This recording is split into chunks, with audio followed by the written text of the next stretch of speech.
Opposition leaders today in Abuja are meeting. We'll be finding out what exactly is the meeting about. Is it about the coalition?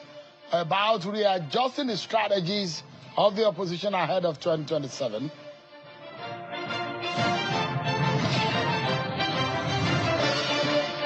Former spokesperson to President Muhammadu Buhari is releasing a book and explaining and defending the former President Muhammadu Buhari. Garba Shewu's book will be out, and it says the former president is very decent.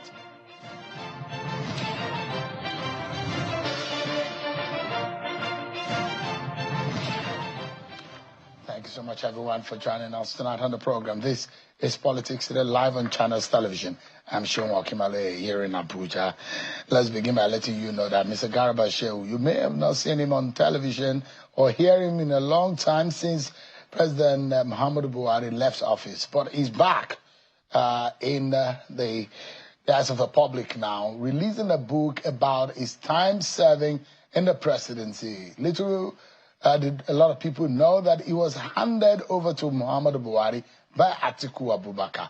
All of this is he explained in his new book. He had a press conference earlier today. Let me allow you to listen to part of what he said about the book, which will be launched soon. I still stand by what I said some time back. It's not as if Buhari was burying a bomb under the bed when he was leaving. By subsidy issue had been planned for. If you read the 2023 budget, it was to be funded up to June. Who approves the budget? It is the National Assembly. The National Assembly has a representative from your constituency, from my constituency, from all over Nigeria.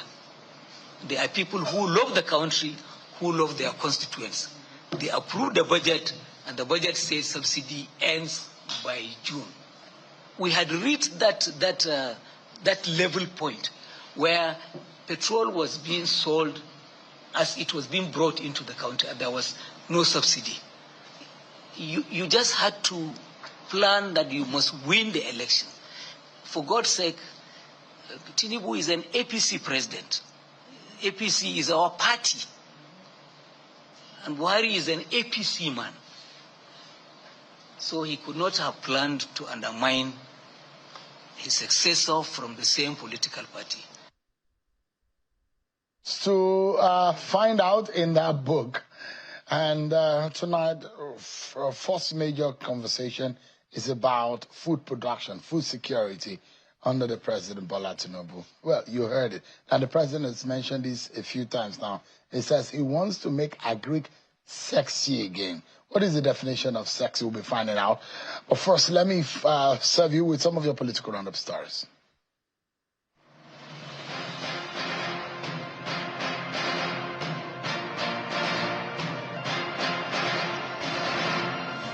St. Lucia has conferred its highest national honor, Knight Commander of the Order of St. Lucia, on President Bola Tinubu in recognition of his efforts to strengthen the historical and cultural bonds between Africa and the Caribbean.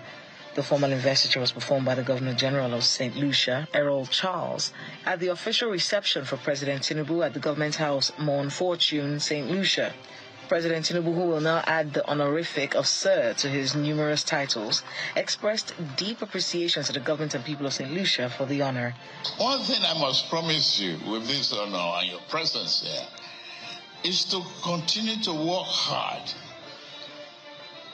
Look at the relationship. Put honest through day's work and connect our two people. In furtherance of the efforts to provide constant electricity, there are more decisions being made to collaborate. And today, the Niger Delta Power Holding Company signed a joint development agreement firming the partnership with the National Agency for Science and Engineering Infrastructure, NASENI, and Higher Technologies International to deploy a 10 megawatts solar photovoltaic PV embedded power solution to Chalawa Industrial Area in Kano under the Light Up Nigeria initiative for powering growing industrial clusters. This milestone event will enable vulnerable businesses in Kano State unlock access to quality, uninterruptible and affordable electricity through renewable energy sources, which aims to transform productivity that will impact business bottom lines very significantly and enhance socioeconomic development in Kano. For us, this is a milestone event because it's a first of a kind partnership with our sister agency that is also private sector driven, with an entity that has the capacity and the resources and the competence.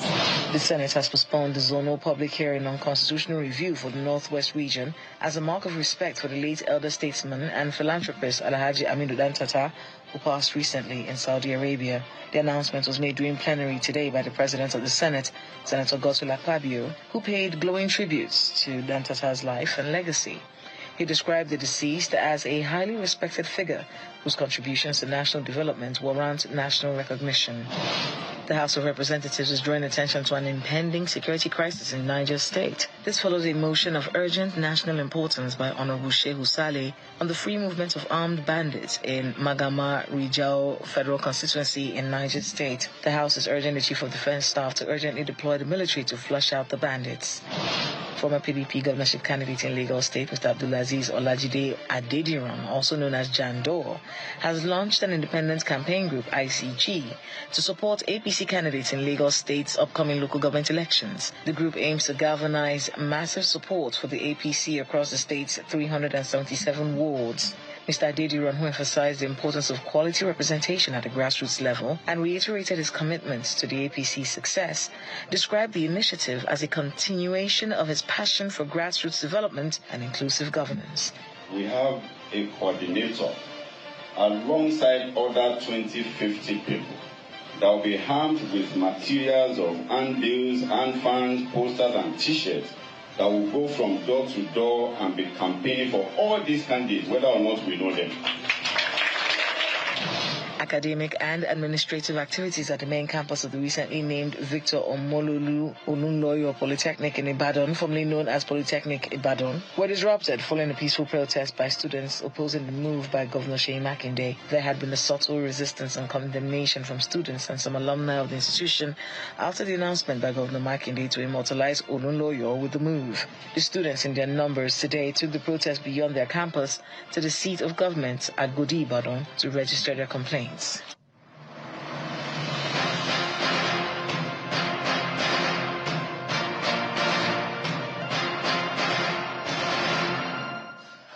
All right, today prominent faces in the People's Democratic Party, former Vice President, former Senate President, former governors converged at the Transcorp meeting in Abuja where they met. Well, it's been said that the group of concerned leaders of the People's Democratic Party who met behind closed doors earlier today in Abuja to discuss the current state of the party in the country.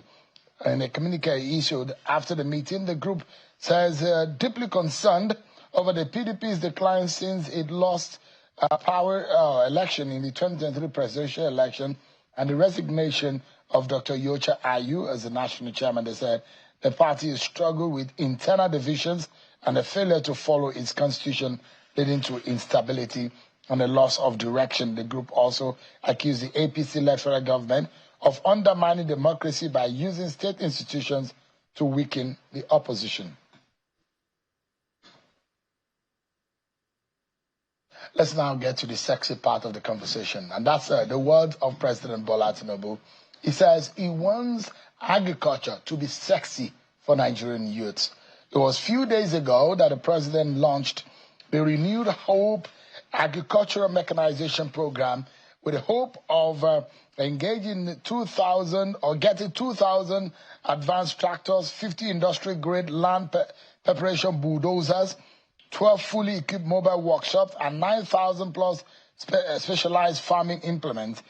The president says that his administration is fulfilling his promise to Nigerians to position Nigeria as a global powerhouse in agriculture. Let me remind you of what he said. Please now welcome your vision extends beyond mere self-sufficiency We envision Nigeria as a global agricultural powerhouse, supplying quality produce to international markets while ensuring every citizen has access to affordable nutrition food. That's why we took a bold decision to establish this renewed Hope Agricultural Mechanization Program. We are just beginning. This equipment, when deployed, to empower mechanization and service providers, create job opportunities, make farmers easy and more sexy to our younger.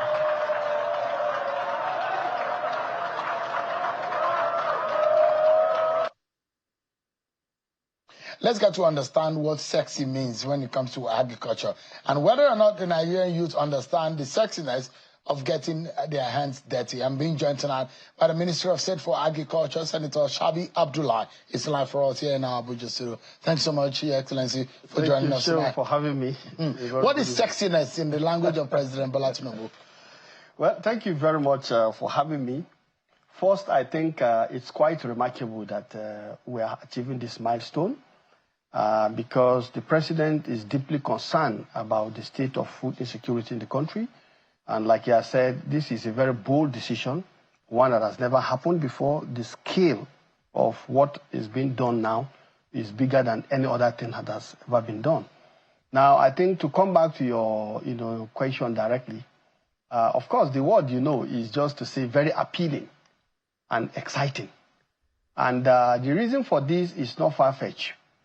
Record has shown that the perception of the young Nigerians in terms of agriculture is they see agriculture as that, never do well vocation that is populated by old, haggard-looking people and so on and so forth. But then the business of agriculture is a serious business.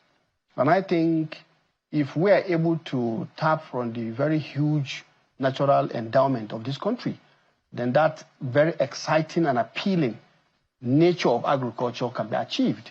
The young Nigerians today believe that IT, for example, is a very major, part of their life. And today we are talking about precision agriculture. And in precision agriculture, everything is done at scale. Everything is done with so much precision in terms of the level of, competency that you need to deploy, the level of, expertise that is deployed, and even the types of machineries that you use. So here we are looking at mechanization. Rather than a situation where you are having hoe and cutlass, that is not appealing.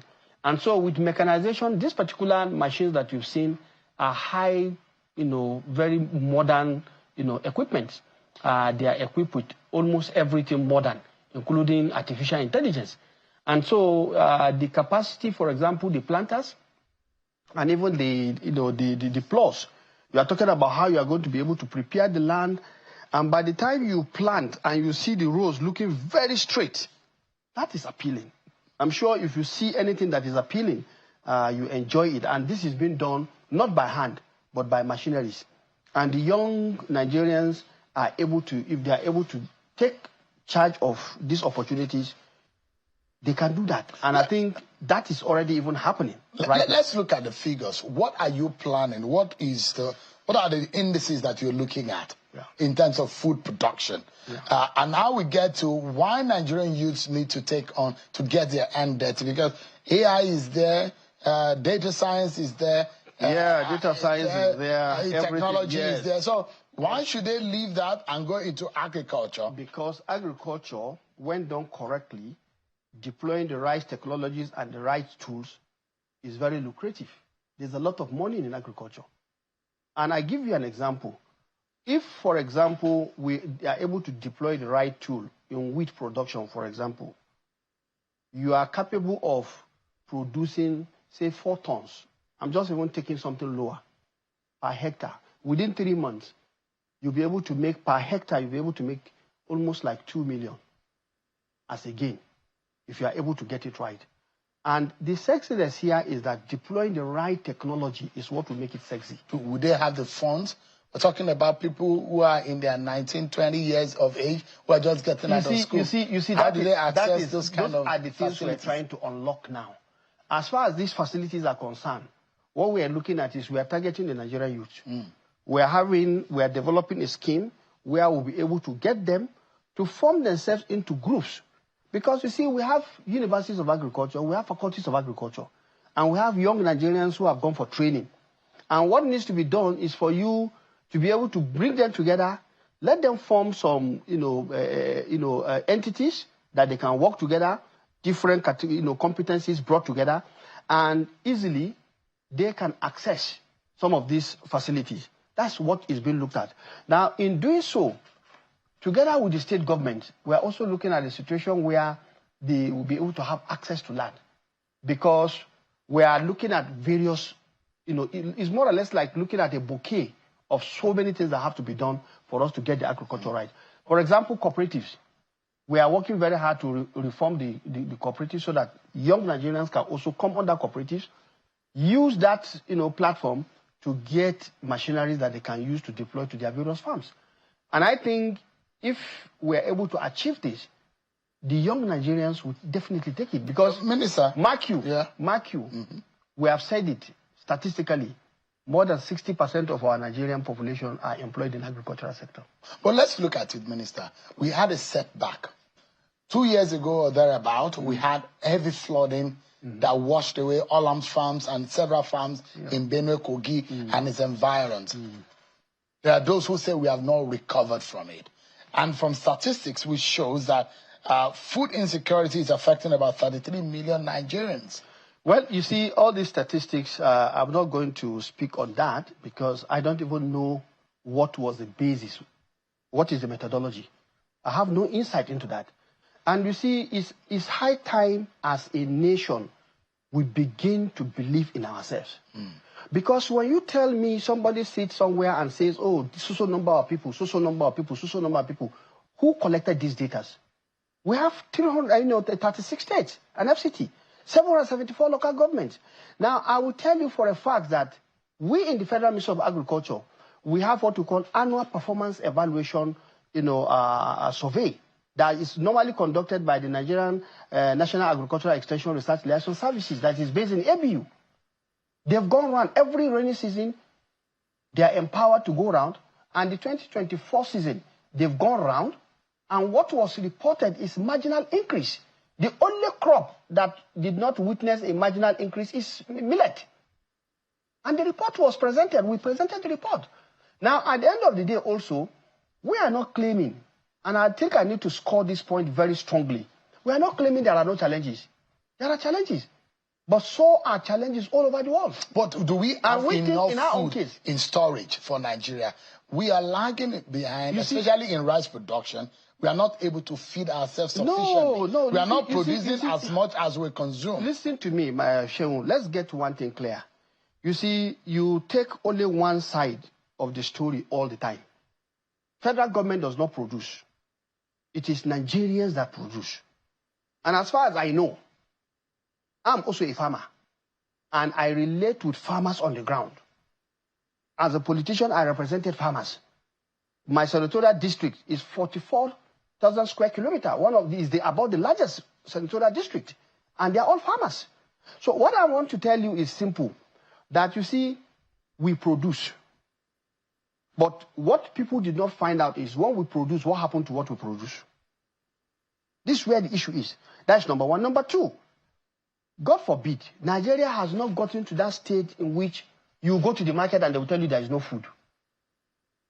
I don't think that is the situation. What has happened to the prices recently? That is what you should be talking about. Have you crashed the prices? Now, the prices are going down. In fact, just 2 days ago, I was reading a report about the price of beans. Haven't come down. And even the price of, what do they call it, paddy rice, is down now. It's not like what it used to be.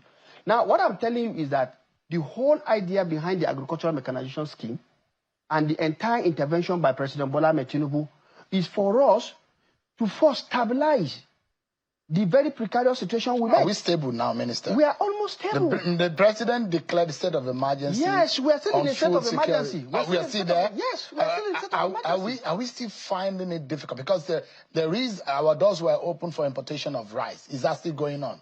Well, we told you it was just a window, and that window has closed since. It was because of the lean period. So what I want you to know is that there is no one single, solution that you prefer to say you want to solve food system. And that's why the president said Nigeria is now working towards food sovereignty. And what is food sovereignty? A situation where Nigeria will be in total control of its sources and management of all our food sources, which means we shouldn't be dependent. All the major grains, millet, maize, and rice, we're lagging in production. Give us an understanding, or have we been able to catch up?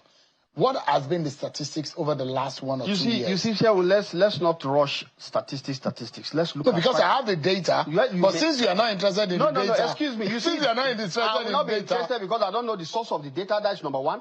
I don't know the methodology in which the data were collected. But you should know how much of rice we consume, Minister. I don't know the time frame within which those data were collected. I'm a researcher. Nobody can bamboozle me with data. But it's easy for us to... No, Shehu, it's easy for us to calculate, Minister. Listen. What I want you to know is this. Why not let's talk about what is the situation on ground? You see, we talk about 2,000 tractors. Remember, that is just the federal government. And don't forget, because of the very visionary leadership of President Bola Ahmed Tinubu, and the fact that under the auspices of the National Economic Council, chaired by the Vice President, His Excellency Kashim Shettima, there is a lot of work going on. Together with the economic management team and every other thing, we have the Presidential Food System Coordinating Unit, in which all of us are members with state governors. What we are looking at is, how do we close all the gaps? That is the question I'm asking, Minister. Have we been able to close the gap? That is exactly we were in a precarious situation. Listen, that is what I'm telling you now. To declare state of emergency. Where are we right now? You are asking the question. Ask the question. I've asked the question. Where are we right now? While I'm talking, listen to me. Where are we right now, Minister? We are making progress. Okay. I want to say very clearly we are making progress. And you see, let's not deceive ourselves. We are not magicians. And we are not promising anybody that President Bola Ahmed Tinubu said, he's going to perform magic. When he does one thing, bam, it's gone. No. But what I can assure you is that while we are stabilizing, remember when you are stabilizing something, it comes in gradual phases. And so what we've realized is that first, why did we even get into where we are? There are challenges we cannot fight just because you don't have control over them. The climate change phenomenon is one. That's why you talked about the flooding. Isn't it? Now, as much as we cannot control flooding, but we need to change course. We need to look at the strategies. And looking at the strategies is first, out of the 93 million hectares of arable land Nigeria has, we are cultivating just about 34 million. Now, even in that 34 million, at what productivity level? The productivity is low because we are using, more or less like hoe and cutlass. So, the idea of this mechanization, implements, and all the like is to definitely reduce the drudgery associated with all this production system. Let me show you one example. Somebody had 10 hectares of rice, and he did it in a plain, where usually Fadama plain and whatnot, and sometimes with rains. Before he could finish harvesting, rains has already started, the water has flooded. If it's with machinery, because he's using manual, if it's with machinery, this type of combined harvester that we have just brought, definitely it will take in just 1 day, 2 days. All right, maximum. Yeah. So all of these issues, all of these issues are the things we are looking at to ensure that our production system begins to get improvement in a way that we will never have to go back to where Because I was going to ask you, the over 2,000 mechanized implements that the president launched. And he said he's looking at the globalization of our agricultural production. Meaning that not only that we'll feed ourselves, but we'll be able to produce. Yes, we have the capacity. But the big question here is that how do you get these 2,000 to the local environment, knowing that subsistence farming is still very popular in our... And there are those who will say, look, even the farmers are unable to go to farms in many states of the country. Yes. In the northeast of the country, in Benue State, in part of Nasarawa, in some parts of the country. There is the issue of insecurity. Yes. Are the farmers able to go back to farms? What are the assurances? As precarious as the situation looks like, please, let's recognize progress that have been made. There are areas where farmers have been able to go back. And I think the case of Kaduna State is very clear. The Beningwari axis, for years, more than 10 years, they were not able to go to farm. Now that place has been secured back for farming. So I'm not saying that everything is gone. No, there are still challenges. And the president is not lying low as far as the challenges are concerned. And that's why the security agents are always being given that marching order by Mr. President, as he has done in Benue State, and to try to what? Get farmers to go back. And there are many other communities that are also making effort. But if they go back, we need to support them to what? To produce. And this is where these implements are useful. Now, what we have done is that we are having, right now, that is the work being done. We are looking at a proposal in which states will also be given part of these tractors based on a program that we are looking at to support, food production. We are having the farmers' organization or associations. They also will be beneficiaries. We are having the cooperatives. They also will be beneficiaries. We are having young Nigerian farmers or youth, very youthful Nigerians that have formed themselves into farming clusters. They also will be beneficiaries. And what we are looking at here is that there's going to be some element of subsidy involved. And all of these things will also be accompanied with training of the what? Those who are even going to drive these tractors, because they have to be trained. It's all part of the package. And that's why we are saying we have 12 well-equipped mobile training vans. All of this is to service all of this equipment. So it's not just buying and dumping. Yeah. No, we want it to really serve the purpose. Minister, yeah.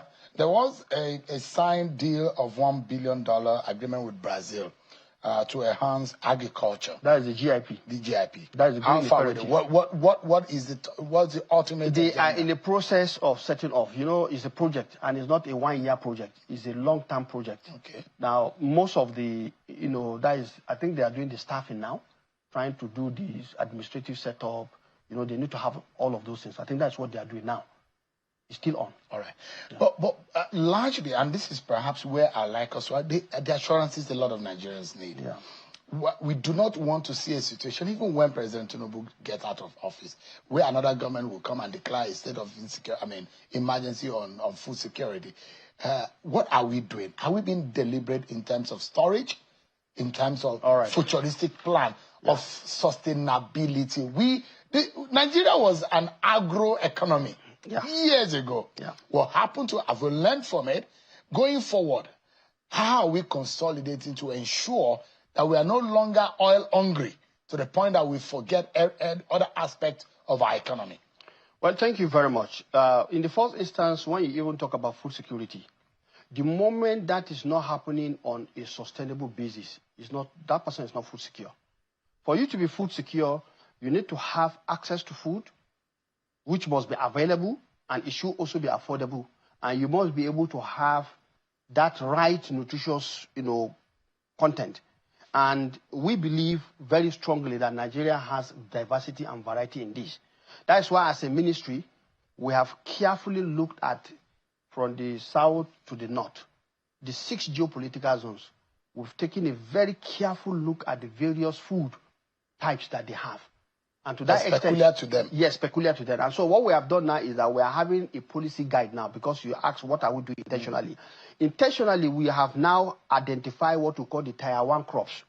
The Tier 1 crops are the things that from Lagos to Kano, Maiduguri, everywhere they are consumed.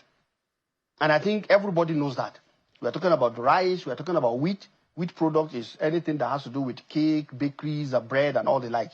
And then we are talking about beans, we are talking about yam, potato. So we have done carefully that, cassava, I guess. Yeah, cassava, including tomatoes, onions and the like.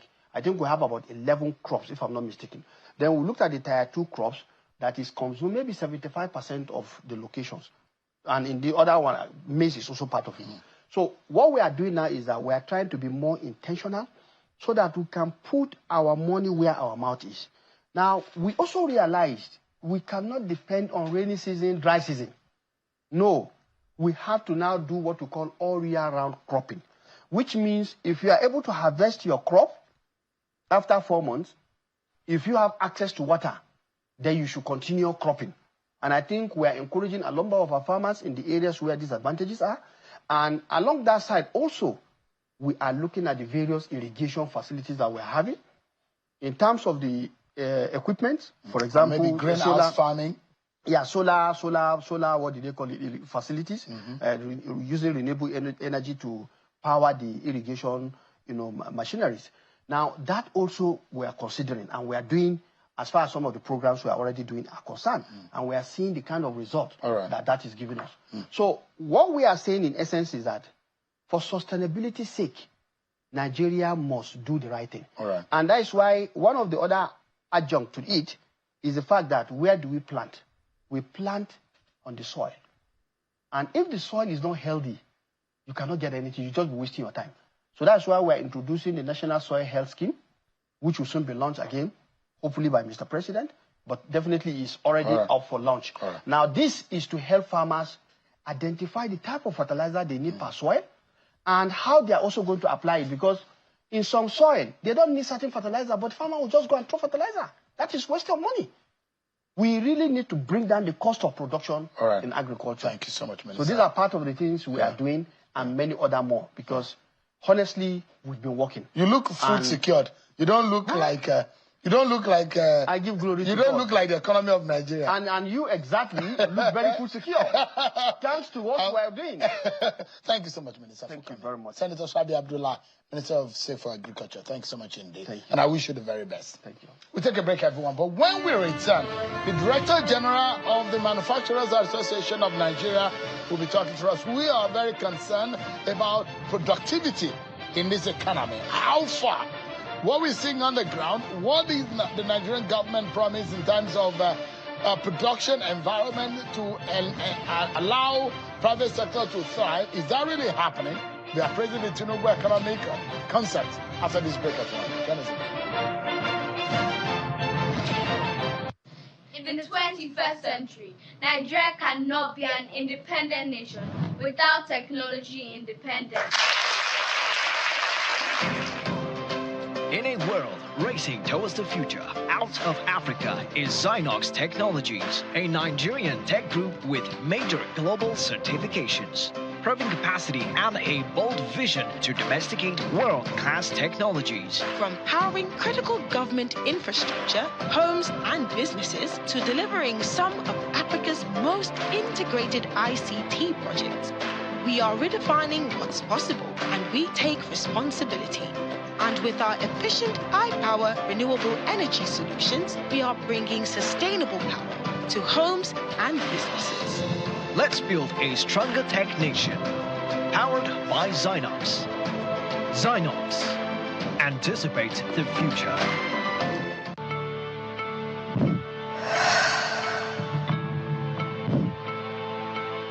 The best thing we are doing now is putting housing on the front burner of our needs. We have a successful inclusiveness and the loan that is necessary for our people to get educated and invest in their own life. We will build a fair society.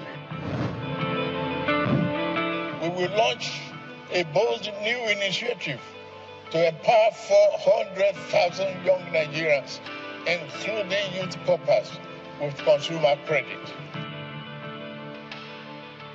The dream is realizable.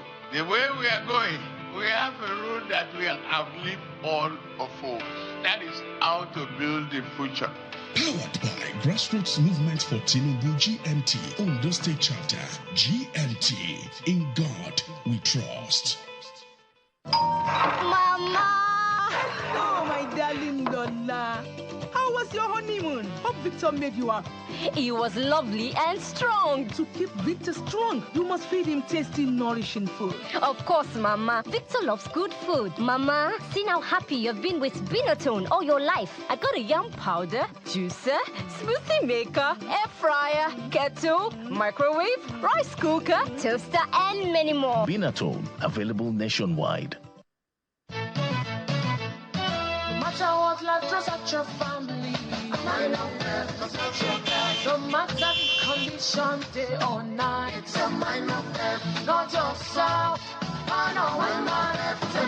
Daddy, mommy, auntie, and uncle. It's a mind of death. No matter who you are. A mind of death. 10 over 10. Amino Pep Fort contains 10 essential amino acids, multivitamins, minerals enriched with zinc. No matter who you are. Amino Pep 10 over 10. Amino Pep Fort from Seagrin Pharmaceuticals Limited. Protects you and your family.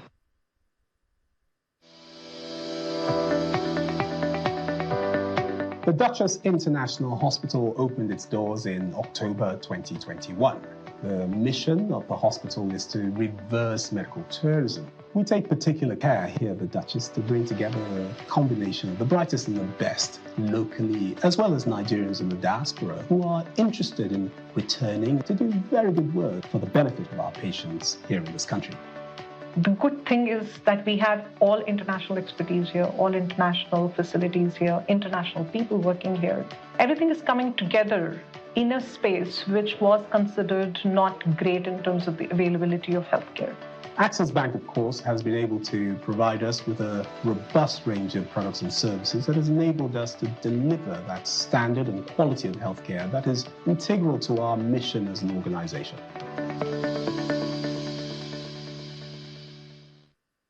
GPS Cosmetics. Our major currency unit is the Naira, while the minor unit is the Kobo. They are both in notes and coins. The Naira is more than just a medium of exchange. It bears the images of our heroes. So, stop abusing the Naira. It is a criminal offense to spray the Naira at events. Stop stepping on the Naira.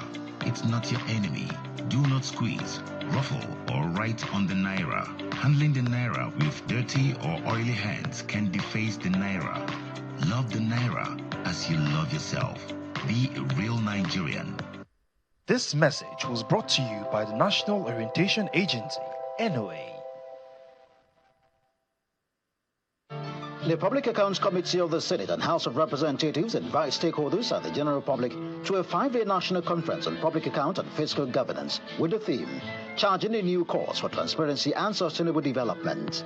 This conference will strategically explore innovative reforms, strengthen public sector accountability, and lay the groundwork for a more transparent and development-focused fiscal governance framework. Date, Sunday 6th to Thursday 10th July 2025. Venue, Congress Hall Transcorp Hilton, Abuja. Time, 10 a.m. daily. The conference, which will be declared open by His Excellency President Bola Ahmed Tinubu, expect participants from the Nigerian Governors Forum, Conference of Speakers of State Assemblies, Chairmen and Clerks of State Public Account Committees, and all other major stakeholders. Chief host, His Excellency Senator Godswill Akpabio, Senate President, and His Excellency Dr. Abbas Tajuddin, Speaker, House of Representatives. For registration, partnership, sponsorship, and other details, please use the following numbers and email. Signed, Senator Ahmed Ali Wadada and Representative Bamjidi Salam, Chairman, Public Accounts Committees of the Senate and House of Representatives, National Assembly, Abuja.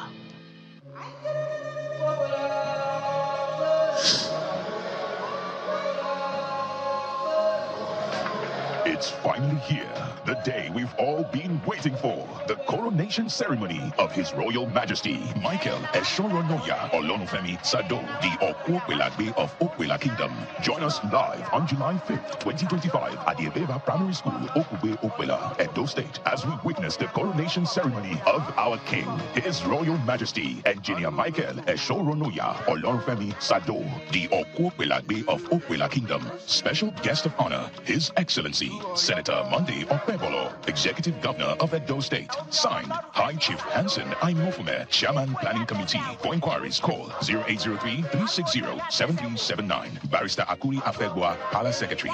Long live the King. Our glory is back. Binatone blenders and smoothie makers makes cooking simple, easy, and tasty. Unbreakable jar.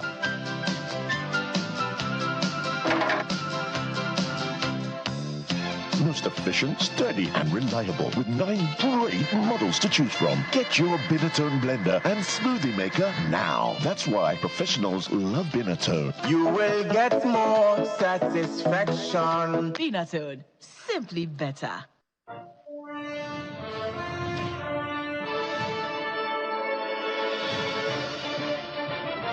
Thank you so much, everyone, for staying with us on the program.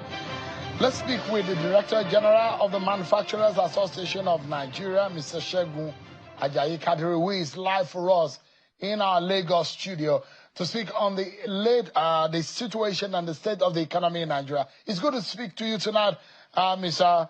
Kadiri. Thank you very much. It's a pleasure to speak with you. Let me begin the conversation by finding out what is the state of the economy as far as the manufacturers are concerned. Okay, generally speaking, it is widely accepted that the economy itself is going through trying times, and that there has been several reforms by this administration that have been lined up and being implemented to get us out of the woods, so to say. So what we'll be measuring will be the impact of those reforms and how the sector, the manufacturing sector, has reacted to it and what is looking forward to. Generally speaking, the manufacturing sector has taken a beating in terms of how it was negatively impacted by the immediate aftershocks of the reforms. But having done 2 years in the reforms, there is some measure of stability, particularly in the exchange rate. We've also seen that inflation is moderating, is no longer skyrocketing, and interest rate remains a challenge. These 3 factors have impacted severely the performance of the sector, but like I said, we are noticing a moderation, and we are looking forward to the next 2 years when the so-called dividends of those reforms must start to manifest. We are also looking forward to the incoming tax act, the 4 tax laws, how they are going to positively impact the sector. So from where we are coming, the sector has been negatively impacted by the prevailing economic situation and the reforms, but going into the last 2 years of this administration, I think there are signs that if we continue on the trajectory we are going in moderating the impact and ensuring that we stay on course, there might be a light at the end of the tunnel. I know you mentioned policies. You've touched on the newly signed tax laws and how that could also impact going forward on productivity, because when you take manufacturing out of things, our productivity, that's a huge percentage of Nigeria's productivity. But first and foremost, let's look at it this way. One of the major economic decisions of this government, in fact, the very first one, because the government has not even started when the president removed subsidy. And the removal of subsidy was one major economic decisions that are really impacted on the economy. Now we're seeing price wars. In fact, Dangote has really recently announced a slash in price from 880 naira to 840. In that, a lot of people, and Dangote, we understand also, had reduced or said there will be a free distribution of products in parts of the country. From your own point of view, how impactful is the removal of fuel subsidy?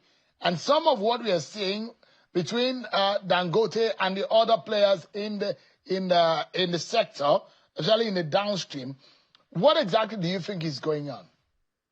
Okay, so the removal of fuel subsidy, I think everybody has come to a realization that if we didn't stop subsidy will stop us or kill us, as some people say. So I think nobody should have any hang-on about whether we should remove the fuel subsidy or not. So when the president announced it, it was a fait accompli. It's the best thing for the country to do at that time. And so we have since moved on. But the immediate impact, I must tell you, has been devastating for the manufacturing sector. The removal of the SWEP subsidy moved up logistics costs, increased inflation, and so on and so forth. But you see, one very good thing that the administration has done, and I think that's the reason why many people should give them some benefit of doubt, is the fact that after the removal of the fuel subsidy, there has been a number of reform measures that has been taken by the administration that has given respite in that sector. And that leads me to the second question you asked, is the impact of Dangote, the Dangote phenomenon. What this has done is to draw particular attention that private sector investment is key and that government really has no business in doing business. They should just create the enabling environment and allow the private sector to thrive. With the coming of Dangote, we have seen that we are going to resume, or we have resumed as net exporters of petroleum products. But before it came, we were importing fuel, which has been seen as a tragedy for Nigeria. We are producing crude, we have to export it, subject ourselves to all the shocks in the international environment, and of course the war in the Middle East and so on. So by now, we'll have been talking of the price of a liter of petrol more than 1,200, 1,300, 1,400. But what we are seeing is that it is tumbling down. And that's the power that private sector brings into the equation. The fact that you can now eliminate the cost of distribution, which has been a major issue. The middlemen were just milking Nigerians and making it impossible for it to even reach far-flung places.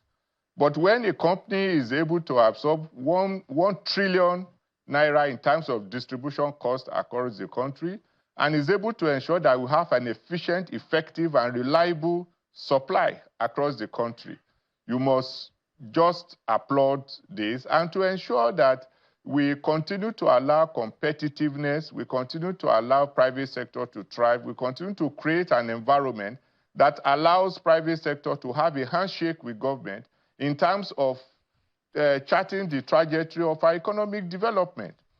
As it is now, we are likely to continue to pay less, while internationally the price of petroleum products is going up. And that is the only way you can insulate the economy, create energy resilience, ensure that we bring down the cost of production. Last year, for instance, manufacturers spent more than 2 trillion naira in terms of, we had 2 trillion on sold inventory and 1 trillion in terms of alternative source of energy, largely diesel. So you can see that the prices are tumbling down, and it's going to reach places that hitherto have had to suffer a lot of lack of electricity supply. Mr. Kadri, if I may jump in quickly. So you look at the downstream sector, especially the distribution, that chain, because the midstream, Dangote is involved in terms of production and refining. And in the distribution and cargoing or transportation of product, that's another sector. There are those who think that, isn't this monopoly? How will one company be able to now, it does look like the jobs of other companies are being taken over. I used to think, from the little economics I know, I think why people condemn monopoly is that it does not allow for competition, it does not allow for efficiency, and it does not allow for value, to the average citizen. But what this, and of course it's not a monopoly. We have other players in the sector. If they are not playing well, if they are inefficient, if they are comatose, you wouldn't blame a player. So, but what this one has done is that we are having a positive benefit from a player. There are other refineries, but they have not gone the whole hog. And those who play in the movement of the products, what have they delivered? Long queues, unavailability, closure of many filling stations across the country, price unpredictability, and complete lack of energy sufficiency across the country. But I do not call this a monopoly. You cannot blame anyone for producing and ensuring effective delivery.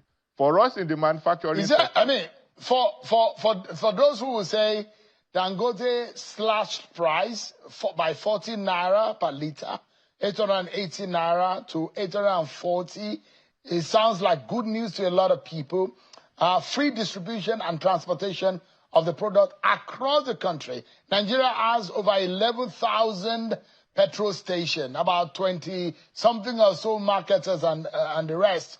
But this might serve immediate, or it might be of immediate benefit. But what about the long term?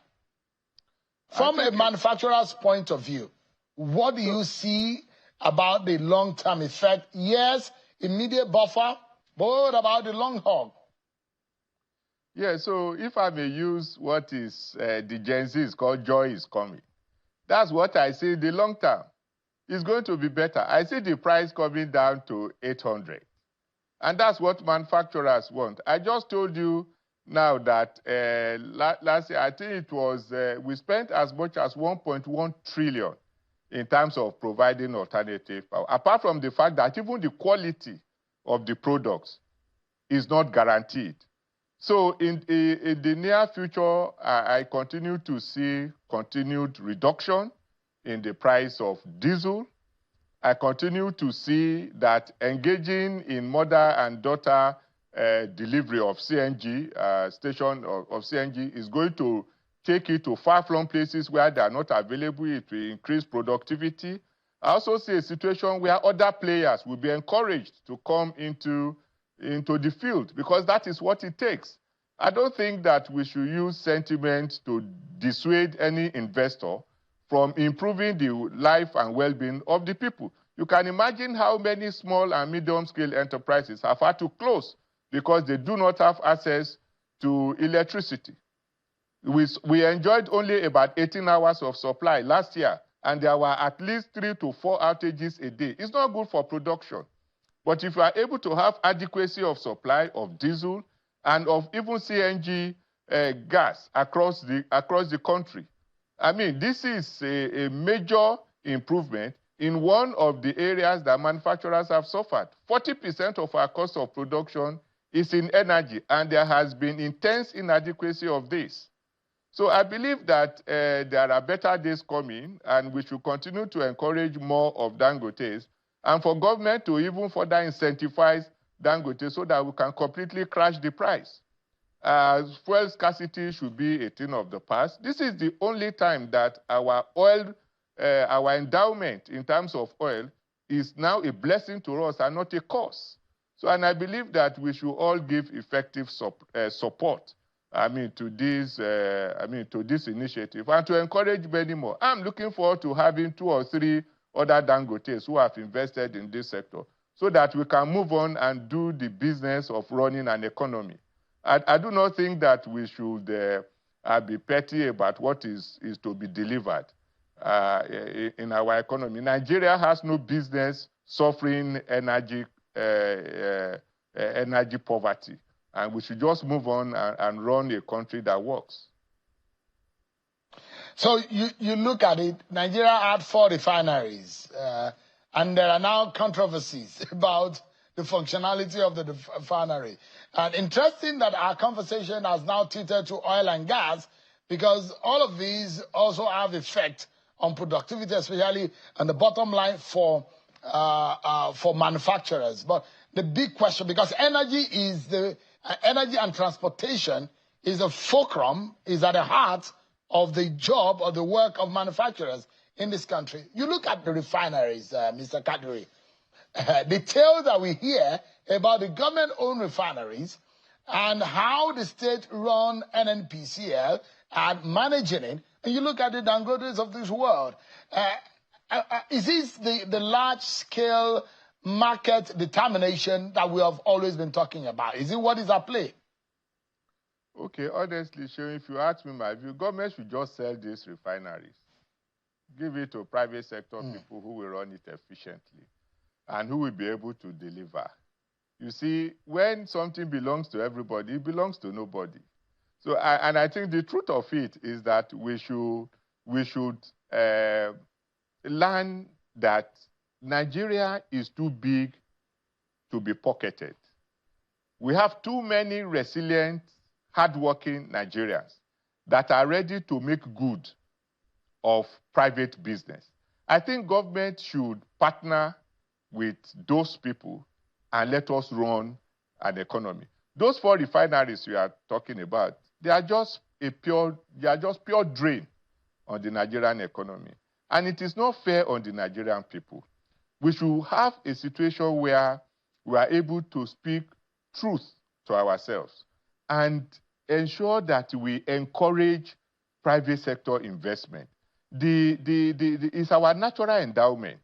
We are the 6th largest producer of crude oil in the world, and yet we suffer. I can tell you that if you completely go private, it will be difficult for anybody to steal. It will be difficult for anybody to be unaccountable. It will be difficult for anybody to have a situation where you have continuously insinuations that there's massive fraud anywhere.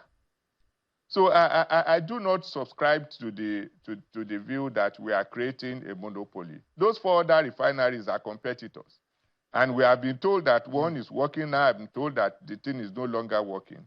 You should give it to people who should ensure that it works. Yeah, Mr. Kadri, let's wrap up now.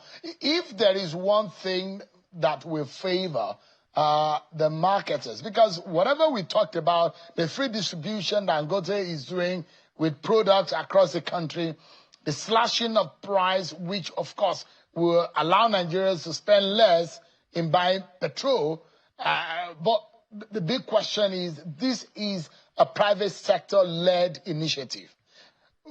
From a manufacturer's point of view, what is one thing that you think this government should do to help productivity and make the lives of manufacturers better? Okay, so I would say, particularly because we are talking about the oil and gas sector, I think government should completely privatize all the other refineries. This will ensure that the Naira for crude policy is sustainable and adequately funded and supported. We should ensure that even in terms of electricity supply, that we do something about the obviously incompetent discourse that we have, and ensure that we are able to drive investment into the sector to guarantee supply. We should also ensure that we have a situation where we tackle insecurity. I mean, because it's becoming a disincentive for investment. 60% of our members in the Northeast have closed shop. And I believe that with increased security, we'll be able to put life into all these areas. Yes. Thank you so much. Mr. Segun Ajayi Kadri is the Director General of the Manufacturers Association of Nigeria, MAN. Thank you so much for your insight tonight. It's good to know how the manufacturers are feeling. They're a major component in our economic ecosystem. Thanks so much indeed for your time tonight. Thank you, Sheung. It's a pleasure to be here. Yeah. And that's our show for tonight, everyone. Many thanks for watching. I'm Seun Okimale. God bless Nigeria.